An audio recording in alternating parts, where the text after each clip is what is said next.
politica. Io, guardate, ho un concetto delle istituzioni. Ieri mi sono messo la fascia, nonostante mi abbiano fatto un esposto. Hanno fatto un esposto perché ho usato la fascia sul direttore del teatro. Hanno avuto la sfiga che c'era il viceprefetto all'inaugurazione e il viceprefetto continuava a dirmi che non hanno ricevuto nessun esposto. Allora l'hanno fatto per andare sui giornali e continuano pure a farlo. E io ieri mi sono messo la fascia di nuovo e qualcuno oggi sulla nuova ha detto ma Bertoncello faceva così come una fascia. Io facevo così perché c'era Silvestrini, Leonardelli, non so se erano altri che dicevano come, perché ti metti la fascia?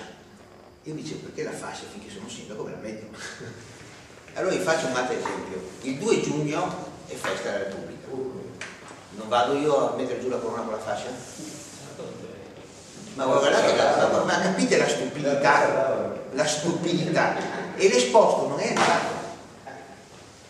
Allora l'hanno fatto per andare sulla stampa e non vogliono parlare di programmi, vogliono parlare del sindaco, dell'appartamento del sindaco, di 3 appartamenti che ha 8, 9. Io guarda, in 4 anni ero socio, così ci divertiamo un po', se no diventa troppo patetico.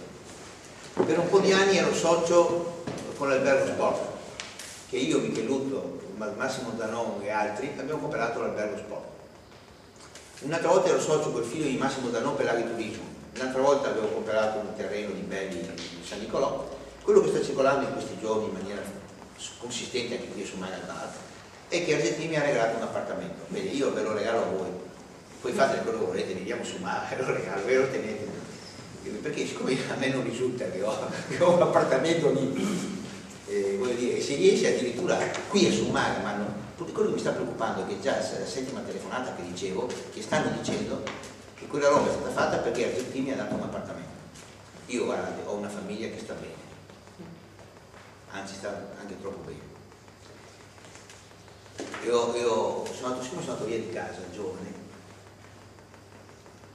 e non ho lavorato a casa, quando mia madre mi ha detto, io prima di morire mi ha detto guarda, io divido, e ha dato i 2 ristoranti ai miei fratelli e non ho voluto partecipare alla serie d'Italia perché non era giusto, non ho mai lavorato, avevo lavorato sempre loro. Ho detto solamente datemi il vostro appartamento, ho detto a te lascio l'appartamento.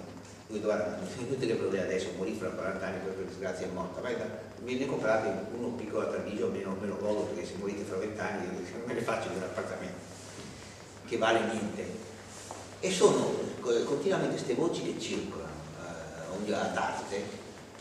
Allora io dico, se volete andiamo dal notaio e gli diciamo che l'appartamento io lo regalo, se c'è, lo regalo a qualcuno, dite a chi, io lo regalo, non sono di volontariato, a me non risulta di avere appartamenti, a me risulta solamente che quel palazzo lì mi piace e che un giorno mia moglie mi aveva detto perché non vendiamo la nostra casa che siete 4 piani, dico che abbiamo 70 anni e compriamo un mini appartamento lì tranquilli e nemmeno non perdiamo tempo a fare pulizie.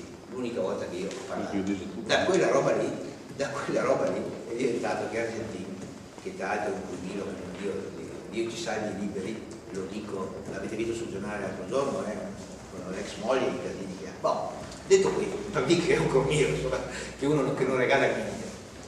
Anche il bar su Maga continua a dire, ma è possibile che non si possa parlare di programmi?